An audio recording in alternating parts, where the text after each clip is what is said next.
In the name of Allah, the most gracious, the most merciful. Assalamu alaikum wa rahmatullahi wa barakatuhu to all listeners. I hope you are all well, inshallah. Firstly, I am really thankful to our respected organizer of this webinar, Dr. Muhammad Akram, Chairperson, Department of History and Medicine and Surgery, Government College, University, Faisalabad, all participants and our respected guest speaker, Dr. Fatma Shabir, nutritionist, Agricultural University, Faisalabad. I hope you are all well, inshallah. ना हो मुमताज क्यों इस्लाम दुनिया भर के दिनों में, ना हो मुमताज क्यों इस्लाम दुनिया भर के दिनों में, वहाँ मजहब किताबों में, यहाँ कुरान सीनों में. Now, recitation of Holy Quran.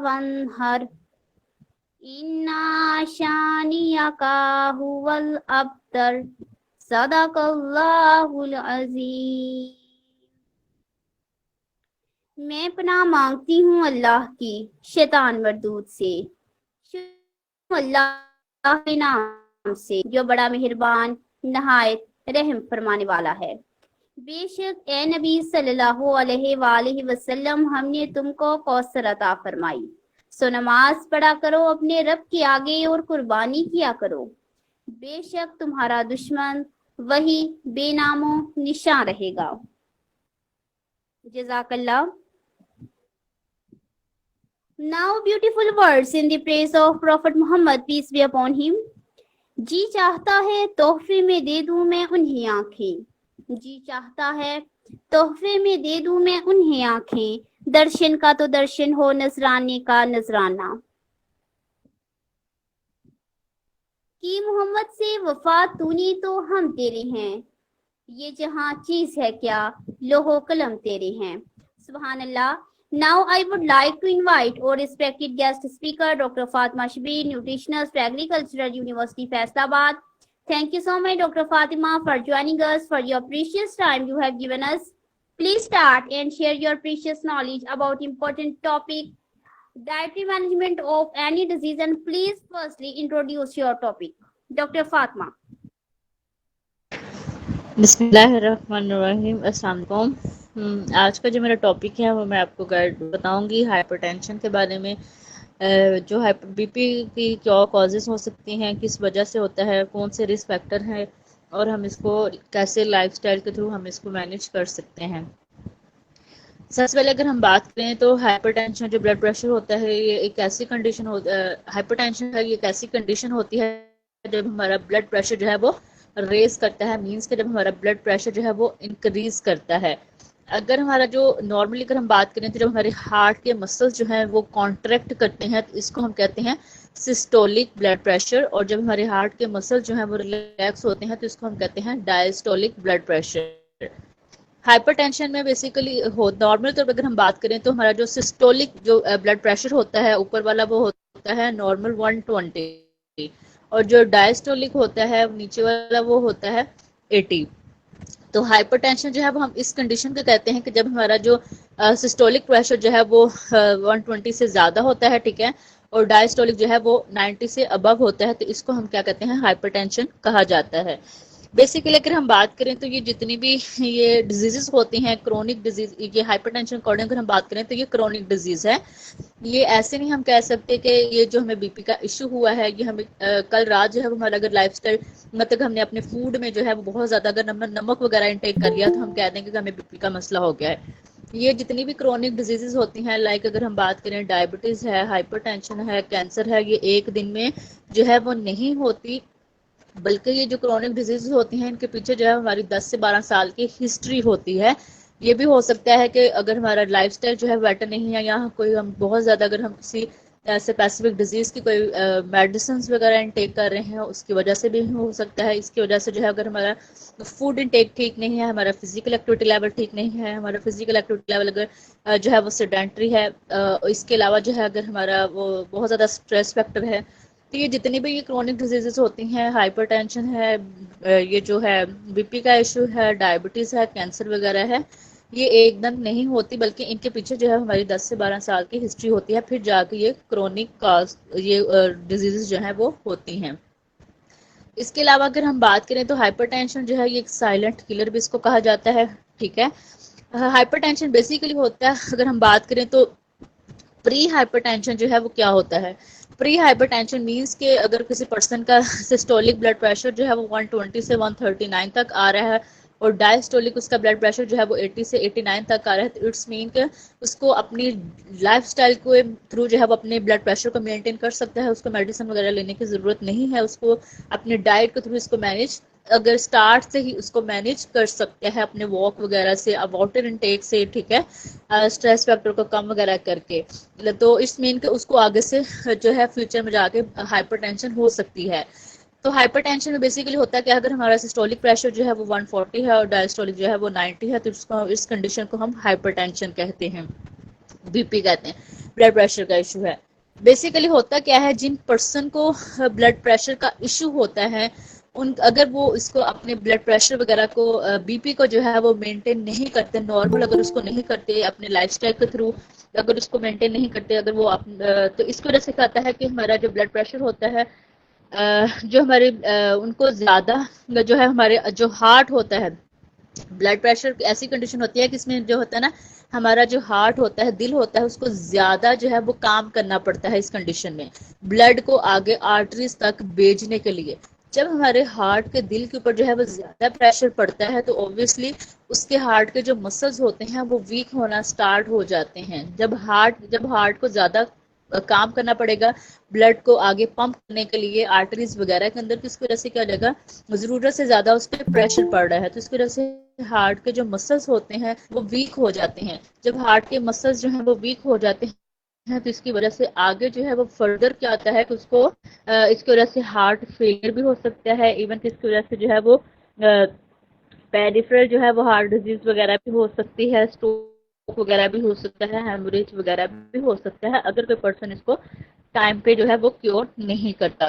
Basically अगर हम बात करें तो ये जो हमारा ब्लड प्रेशर होता है, बीपी जो होता है, ये इसको कौन में दो जो है हमारे बॉडी का सिस्टम जो है इसको मेंटेन करते हैं। एक तो हमारा नर्वस सिस्टम जो है वो इसको रेगुलेट करते हैं, और दूसरे जो है वो हमारे हार्मोन्स जो सिग्नल जो है वो इसको रेगुलेट करते हैं। लाइक अगर हम बात करें तो इसमें जो पॉइंट आता है कि हमारी जो किडनी होती है उसका बड़ा इंपॉर्टेंट रोल होता है हमारे ब्लड प्रेशर को रेगुलेट करने का, और हार्मोन्स की सिक्रेशन में जो कि इन्वॉल्व होते हैं, ये सोडियम और वाटर की रिटेंशन वगैरह में। बेसिकली अगर हम बात करें तो ये जो हाइपरटेंशन होती है ये दो तरह की होती है। एक हाइपरटेंशन होती है प्राइमरी, एक होती है सेकेंडरी। जो प्राइमरी हाइपरटेंशन होती है 90% लोगों को, ये प्राइमरी हाइपरटेंशन इस चीज उसको हम कहते हैं कि 90% लोगों को पता ही नहीं होता कि उनका किस वजह से बीपी इंक्रीज हो रहा है। आया उनका किसी मेडिसिन लेने की वजह से बीपी इंक्रीज हो रहा है, या उनका डाइट में सोडियम की इंटेक ज्यादा लेने की वजह से हो रहा है, या वाटर इंटेक कम की वजह से हो रहा है, या फिर उनका स्टमक अपसेट होने की वजह से बीपी इंक्रीज हो रहा है। मीन्स कि 90% लोगों को पता ही नहीं होता कि उनका बीपी क्यों इंक्रीज हो रहा है, तो इसको हम कहते हैं प्राइमरी हाइपरटेंशन। अगर हम सेकेंडरी हाइपरटेंशन की बात करें तो सेकेंडरी हाइपरटेंशन वो होता है जिन लोगों को पता होता है कि उनको वाकई हाइपरटेंशन का इशू है।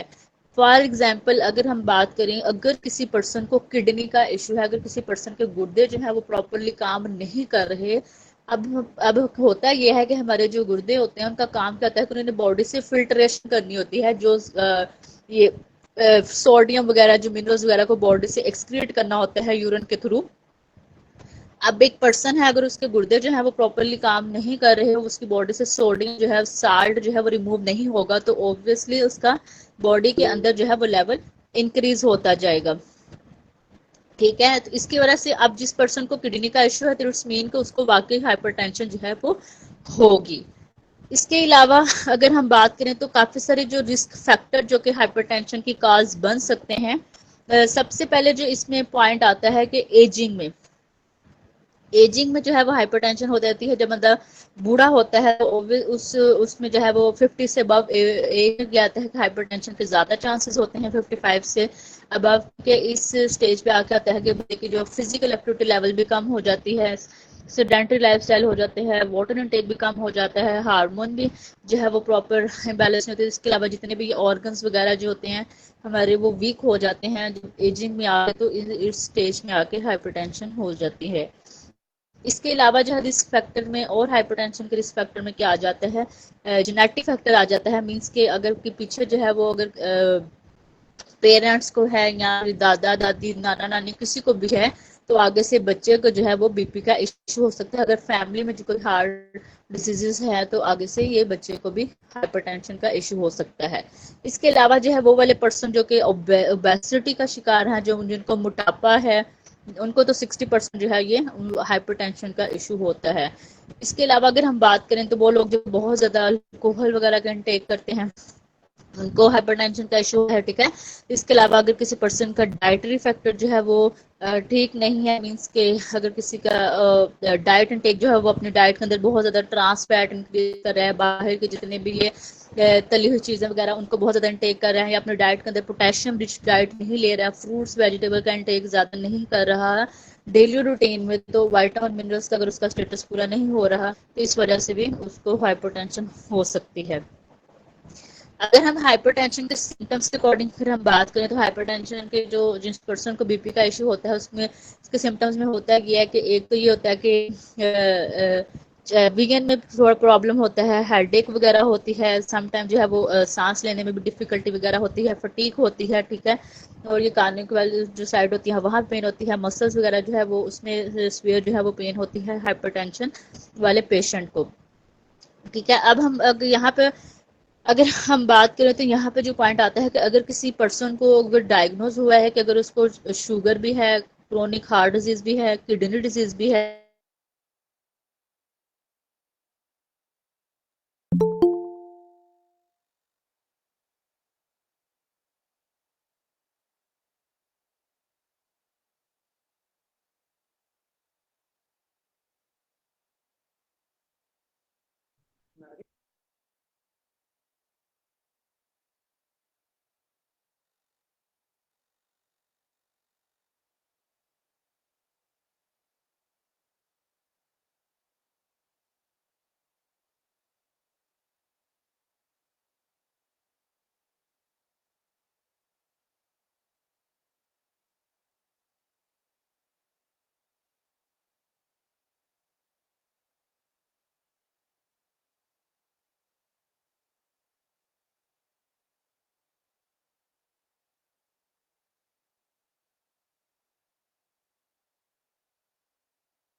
हेलो, आवाज आ रही है?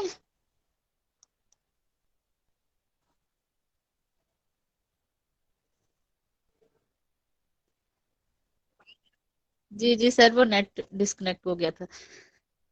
ओके, बेसिकली हम बात कर रहे थे हाइपरटेंशन की मैनेजमेंट के अकॉर्डिंग। अगर किसी पर्सन को जो है वो बीपी का इश्यू है तो उसको कैसे इसको मैनेज करना चाहिए। एक तो ये है कि उसको अपने लाइफस्टाइल मॉडिफिकेशन करनी चाहिए, दूसरा जो है उसकी फार्माकोलॉजिकल थेरेपी है, और तीसरा जो है इसमें हर्बल जो है वो थेरेपी वगैरह भी है।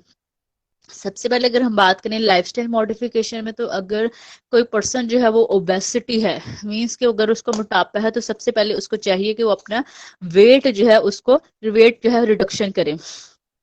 डिस्ट्रिक्ट के अकॉर्डिंग अगर आता है कि अगर कोई पर्सन जो है अगर वो 10 kg जो है वो अपना जो है वो वेट कम करता है, अगर किसी को पर्सन को हाइपरटेंशन है तो अगर वो अपना 10 kg जो है वेट कम करता है तो उसका जो सिस्टोलिक ब्लड प्रेशर जो है वो 7 मिली मर्करी जो है वो क्या होता है कम हो जाता है। मीन्स के इतना जो है इसका बेनिफिट होता है वेट वेट कम करने का। इसके अलावा अगर हम बात करें तो दूसरा जो पॉइंट आता है इसमें जो डाइट के अकॉर्डिंग अगर हम बात करें तो इसमें हमने वो डाइट रिकमेंड करनी है डैश डाइट, मींस के dietary approaches to stop the hypertension. इसमें सोडियम जो है उसको कम करना है, इसमें हाई पोटेशियम हाई कैल्शियम और जो है वो डाइट जो है वो इंक्लूड करनी है। इसके अलावा जो है अल्कोहल अगर कोई कंजप्शन कर रहा है तो उसको चाहिए कि अल्कोहल को कम करे, और दूसरा जो है अपने लाइफ स्टाइल के अंदर जो है फिजिकल एक्टिविटी लेवल को ऐड करे, और तीसरा जो है वो स्ट्रेस मैनेजमेंट जो है वो करें। सबसे पहले अगर हम बात करें तो यहाँ पे जो पॉइंट आता है कि हमने बात की थी कि अगर नॉर्मली तो रिकमेंडेशन जो होती है इसकी जो सोडियम की वो होती है 2300 मिलीग्राम पर डे। तो अगर किसी को हाइपरटेंशन है तो अगर वो जो है वो 1500 मिलीग्राम पर डे वो अगर अपनी डाइट के अंदर इंक्लूड कर 1500 मिलीग्राम अगर वो लेता है तो वो ज्यादा बेस्ट है, इससे ज्यादा नहीं उसका इंटेक नहीं होना चाहिए। वेजिटेबल्स के अकॉर्डिंग अगर हम बात करें तो इसमें जो है वो हमने जो इंक्लूड करनी है वो हमने हाई पोटेशियम जो है वो इंक्लूड करनी है, क्योंकि हाई पोटेशियम का काम जब हाई पोटेशियम जो अब हम डाइट जब इंक्लूड करेंगे तो हाई पोटेशियम का काम क्या हो जाएगा, जितनी ज्यादा हम पोटेशियम को डाइट अपनी अपनी लाइफस्टाइल के अंदर इंक्लूड करेंगे तो पोटेशियम का काम करता है कि उसने बॉडी से सोडियम को निकालना होता है। इसके अलावा पोटेशियम का काम करता है कि उसने ब्लड वेजल्स को जो डायलेट करना होता है, जब ब्लड वेजल्स जो है वो डायलेट होंगे तो ब्लड जो है वो प्रॉपरली जो है वो सर्कुलेट करेगा। तो जो पोटेशियम की जो रिकमेंडेशन होती है वो होनी चाहिए 3500 मिलीग्राम पर डे। तो अगर पोटेशियम के अगर हम सोर्सेज के अकॉर्डिंग हम बात करें तो पोटेशियम जो है वो सबसे ज्यादा जो प्रेजेंट होता है वो होता है ग्रीन लीफी वेजिटेबल्स के अंदर जो है वो सबसे ज्यादा पोटेशियम जो है वो प्रेजेंट होता है। इसके अलावा अगर हम बात करें तो सबसे पहले अगर हम बात करें कौन कौन से ऐसे फूड्स हैं हाई पोटेशियम फूड हैं जो कि आपको ज्यादा पोटेशियम जो है वो दे सकते हैं, मीन्स के एक सर्विंग में वो आपको 200 मिलीग्राम से ज्यादा पोटेशियम जो है वो प्रोवाइड करते हैं। सबसे पहले अगर हम बात करें तो इसमें आ जाता है बनाना जो है वो उसमें सबसे ज्यादा पोटेशियम होता है। इसके अलावा वो जो पपाया है उसके अंदर पोटेशियम होता है। इसके अलावा जो प्रियोन जूस होता है उसके अंदर पोटेशियम होता है। इसके अलावा जो कीवी होती है उसके अंदर पोटेशियम होता है। इसके अलावा जो है ऑरेंज है उसके अंदर पोटेशियम होता है। पियर के अंदर जो है पोटेशियम ज्यादा होता है, 200 मिलीग्राम देता है अगर आप एक इसकी सर्विंग लेते हैं। इसके अलावा जो कैंटालूप है जो मेलन गर्मा वगैरह है वो आपको जो है वो 200 मिलीग्राम पोटेशियम देता है। इसके अलावा अगर हम बात करें पाइनएप्पल के अंदर पोटेशियम ज्यादा होता है। इसके अलावा स्ट्रॉबेरी के अंदर पोटेशियम होता है, ठीक है। इसके अलावा वाटरमेलन के अंदर पोटेशियम प्रेजेंट होता है। इसके अलावा अगर हम वेजिटेबल्स के अकॉर्डिंग अगर हम बात करें तो सबसे ज्यादा पोटेशियम जो है वो पोटैटो के अंदर होता है। इसके अलावा स्वीट पोटैटो के अंदर होता है। इसके अलावा टोमेटो के अंदर प्रेजेंट होता है पोटेशियम। इसके अलावा जो है वो ये जो होता है एवोकाडो वगैरह के अंदर जो है वो पोटेशियम प्रेजेंट होता है। और ब्रोकीला के अंदर जो है अगर आप हाफ कप ब्रोकीला लेते हैं तो आपको ये 230 मिलीग्राम जो है वो पोटेशियम जो है वो प्रोवाइड करता है। इसके अलावा जो है सोर्सेज को अकॉर्डिंग हम बात करें तो पोटेशियम जो है वो कॉल होते हैं मकई वगैरह उसके अंदर भी पोटेशियम जो है वो मैक्सिमम क्वांटिटी में प्रेजेंट होता है। इसके अलावा जितनी भी ग्रीन बीन्स है ककम्बर वगैरह ग्रीन लीफ वेजिटेबल्स वगैरह जो है उनके अंदर जो है वो पोटेशियम जो है प्रेजेंट होता है। जैसा कि हमने बात की है कि इसमें हमने हाई पोटेशियम सोर्स लेना है और हाई कैल्शियम का वो सोर्स इंक्लूड करना है। कैल्शियम के अकॉर्डिंग अगर हम बात करें तो कैल्शियम का जो मेन सोर्स होता है वो ऑब्वियसली डेयरी का ही होता है। अगर किसी को डेयरी कंजप्शन करना है तो बेस्ट ये है कि उसको उससे जो फैट होती है उसको लो फैट मिल्क जो है उसको किया जाए। इसलिए जितना ज्यादा फैट अगर अपनी डाइट के अंदर जो हाइपरटेंसिव पेशेंट अगर ज्यादा फैट लेगा तो ऑब्वियसली जितना ज्यादा फैट होगा आर्टरीज के अंदर जो है वो क्लॉट फॉर्मेशन के चांसेस ज्यादा होंगे। तो बेस्ट ये है कि जो इनको जो है वो फैट बिल्कुल कम अपने डाइट के अंदर इंक्लूड करनी चाहिए, ठीक है। एसेंशियल फैटी एसिड को ऐड करना चाहिए ताकि वो इनकी बॉडी से बैड कोलेस्ट्रॉल वगैरह को कम करे। तो अगर हम मिल्क के अकॉर्डिंग हम बात करें तो मिल्क जो है उन्होंने बिल्कुल लो फैट मिल्क जो है वो अपनी डाइट के अंदर ऐड करने हैं। लो फैट मिल्क जो है इस तरह होता है कि फॉर एग्जाम्पल अगर आपने पहले दूध को बॉयल किया, उसके ऊपर जितनी भी मलाई आई है उसको उतार दें, फिर उसको दोबारा बॉयल करें, फिर जो मलाई आएगी उसको उतार दें, फिर थर्ड टाइम जो है वापस रिएक्शन करें, तो ये लो फैट जो है वो बन जाता है। इसके अलावा कैल्शियम में जो है ये सोया मिल्क वगैरह भी ले सकते हैं, आलमंड मिल्क वगैरह जो है वो अपनी डाइट के अंदर जो है वो ऐड कर सकते हैं। फैट्स के अकॉर्डिंग अगर हम बात करें तो फैट में जो है वो बेस्ट जो ऑयल की रिकमेंडेशन है वो तो ये जितने भी ये घी वगैरह है वो तो बिल्कुल भी ऐड नहीं करने चाहिए डाइट के अंदर, क्योंकि वो आर्टरीज के अंदर क्लॉट फॉर्मेशन का ज्यादा चांसेस बनते हैं।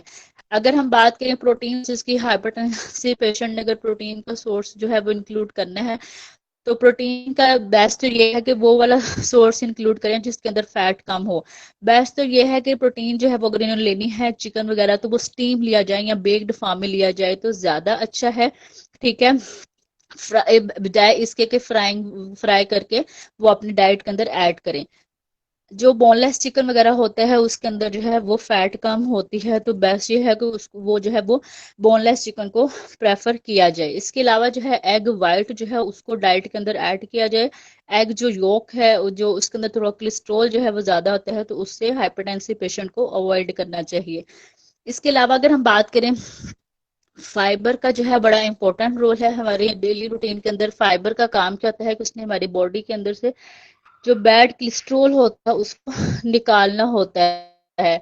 जो हमारी आर्टरीज वगैरह के अंदर जो कंजप्शन हुई होती है उसने बैड कोलेस्ट्रोल को फाइबर ने क्या करना होता है उसको निकालना होता है। और इसकी जो रिकमेंडेशन होती है हाइपरटेंसिव पेशेंट के लिए वो डेली होती है 22 to 34 ग्राम पर डे जो है वो इसकी जो है फाइबर की रिकमेंडेशन होती है। इसके अलावा अगर कहें तो ये जो हाइपरटेंसिव पेशेंट को चाहिए कि ये आलमंड्स वगैरह जो है ये जितने भी ये नट्स वगैरह हैं उनको अपने डाइट के अंदर जो है वो मतलब नॉर्मल क्वांटिटी में ऐड किया जाए। मीन्स कि एक मुट्ठी जो है वो आप इसको अगर रात को पानी में भिगो कर रख दे, सुबह उठ के इसकी कंजप्शन कर लें, ठीक है। यहाँ तो जो भी सात बादाम वगैरह उसको रात को पानी में भिगो दे, सुबह उठ के आप उसको ले लें तो ज्यादा अच्छा है, ठीक है। क्योंकि जितने भी ये नट्स वगैरह होते हैं इनके अंदर omega 3 omega 6 फैटी एसिड होते हैं जो कि बॉडी से इन्फ्लेमेशन को कम करते हैं और जो बैड कोलेस्ट्रॉल वगैरह होता है उसको कम करते हैं। इसके अलावा अगर हम बात करें जो फिग्स होती हैं, अंजीर होती हैं, वो बहुत अच्छी हैं। पोटेशियम रिच सोर्स है, फाइबर रिच सोर्स है, आयरन रिच सोर्स है। अगर उसको रात को पानी के अंदर भिगो कर रखने से बोट कर ले लें, साथ उसका पानी ले लें, तो वो भी वेट लॉस भी करती है और वैसे भी वो फाइबर का रिच सोर्स है। इसके अलावा अगर हम बात करें हाइपरटेंसिव पेशेंट को बहुत ज्यादा करनी चाहिए जब वो सोडियम वगैरह का इनटेक करें। अगर बाहर से कोई भी चीज जो है वो परचेज कर रहे हैं तो उनको चाहिए कि उसकी लेबलिंग जो लाज प्रोडक्ट कोई भी परचेज कर रहे हैं तो उनको चाहिए कि उसकी लेबलिंग जो है वो लाजमी चेक कर लें कि जो प्रोडक्ट है उसके अंदर जो है वो कितना सोडियम जो है वो प्रेजेंट है। इसके अलावा अगर हम बात करें तो हाइपरटेंसिव पेशेंट जो होता है वो उनकी रिकमेंडेशन जो होती है सोडियम 1500 मिलीग्राम सोडियम है, इट्स मीन कि ये बनता है 2/3 टीस्पून जो है ये इतना सोडियम जो है बनता है। इसके अलावा अगर हम बात करें तो हाइपरटेंसिव पेशेंट को चाहिए कि वो अगर स्मोकिंग कर रहा है तो स्मोकिंग को क्विट कर दे, क्योंकि स्मोकिंग जो होती है उससे क्या वो ब्लड वेजल्स के अंदर जो है वो इंजरी कॉज कर देती है, इन्फ्लेमेशन कर देती है, जिसकी वजह से क्या होते हैं कि वो हमारी जो आर्टरीज होती हैं वो हार्ड हो जाती हैं। जब हमारी आर्टरीज जो है वो हार्ड हो जाती हैं तो इसकी वजह से ब्लड जो है वो प्रॉपरली फ्लो नहीं करता, ब्लड की सर्कुलेशन जो है वो नहीं होती, तो जिसकी वजह से बीपी जो है वो हाई होता है। तो हाइपरटेंसिव को पेशेंट को चाहिए कि इसको अवॉइड करें स्मोकिंग से। इसके अलावा जो है हाइपरटेंसिव पेशेंट को चाहिए कि अपनी डाइट के अंदर जो है ये जितने ये जो अचार वगैरह है अवॉइड करें। ऑब्वियसली जब हम अचार बनाते हैं तो उसके अंदर हम बहुत ज्यादा ऑयल ऐड करते हैं, इसके अलावा बहुत ज्यादा स्पाइसेस वगैरह ऐड करते हैं, नमक बहुत ज्यादा ऐड करते हैं, मसाले वगैरह। तो वो एक थोड़ा सा भी अगर इनटेक करेगा तो वो उसको साल्ट हो तो जो है वो पिकल्स वगैरह हैं तार बाहर के भी और घर वाले भी से अवॉइड किया जाए। इसके अलावा जितने भी ये प्रिजर्व्ड फूड होते हैं उनके अंदर सोडियम वगैरह जो होता है, तो हाइपरटेंसिव पेशेंट को चाहिए जितने भी ये कैंड फूड वगैरह होते हैं अवॉइड किया, ये जितनी भी चिली सॉस हैं, सोया सॉसेस वगैरह हैं, इन सब से अवॉइड है, इन सब से अवॉइड किया जाए। फ्रोजन जो होती हैं उन सब से अवॉइड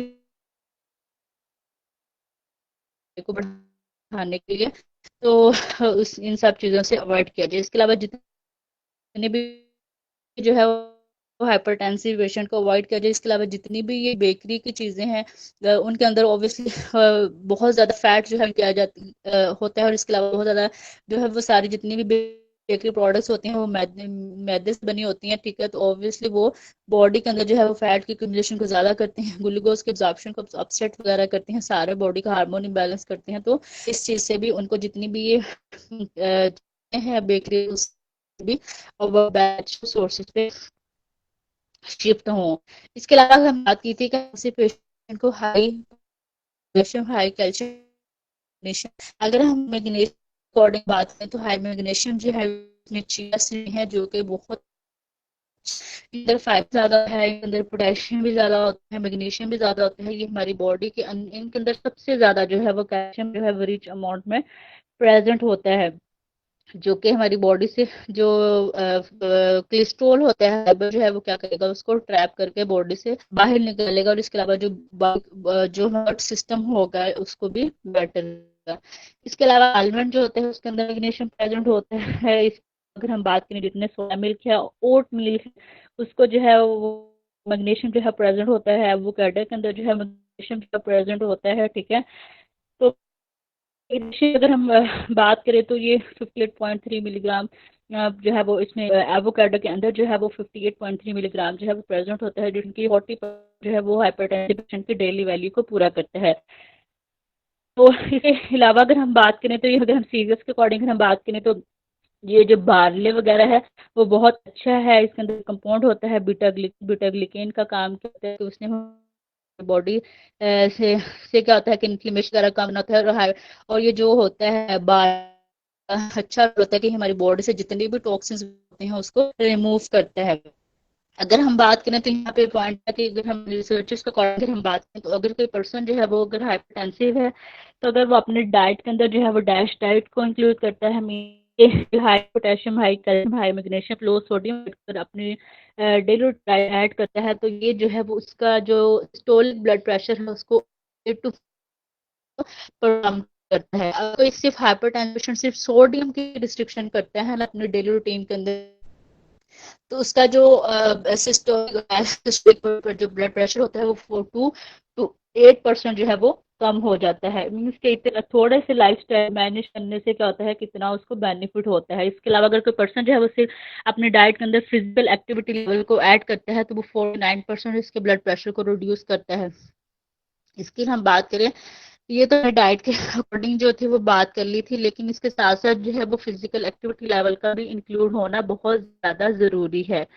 फिजिकल एक्टिविटी लेवल के अकॉर्डिंग हम बात करें कि हाइपरटेंसिव पेशेंट जो है उसको फिजिकल एक्टिविटी लेवल डाइट के अंदर अपने डेली लाजमी ऐड करनी चाहिए। वॉक वगैरह को ऑब्वियसली जब वॉक करेगा तो जब स्वेटिंग होगी, पसीना वगैरह होगा तो बॉडी से क्या हो जाएगा, सोडियम जो है वो रिड्यूस होगा। इसके अलावा क्या होता है हम बहुत ज्यादा हम वॉक करते हैं डेली रूटीन के अंदर, जो इसकी वजह से क्या होता है कि हमारी बॉडी जो है वो क्या होता है वो हीट मतलब बॉडी के अंदर हरकत होती है, हरकत जैसे कहते हैं बॉडी में हीटिंग होती है, हरारत होती है, तो हरारत की वजह से कहता है कि हमारी जो ब्लड वेजल्स होती हैं वो डायलेट करती हैं। जब ब्लड वेजल्स जो है वो डायलेट करती हैं तो ब्लड की सर्कुलेशन जो है वो प्रॉपरली होती है, ब्लड जो है वो प्रॉपरली फ्लो करता है। तो इसकी वजह से स्वेटिंग भी होती है। स्वेटिंग की वजह से क्या होता है कि हमारा सोडियम जो है वो बाहर मतलब कि रिमूव होता है। इसके अलावा जो है हाइपरटेंसिव पेशेंट को क्या करना चाहिए कि अपना वाटर का इंटेक जो है उसको भी इंक्रीज करना चाहिए, ताकि यूरिन के थ्रू जो है वो उसकी बॉडी से सोडियम की एक्सक्रीशन जो है वो होती रहे। Okay sir, thank you. आज का लेक्चर इतना ही था। Thank you so much, Dr. Fatma Shabir, nutritionist, Agricultural University, Faisalabad, for joining us. For your precious time you have given us. MashaAllah, great job. Your overall lecture in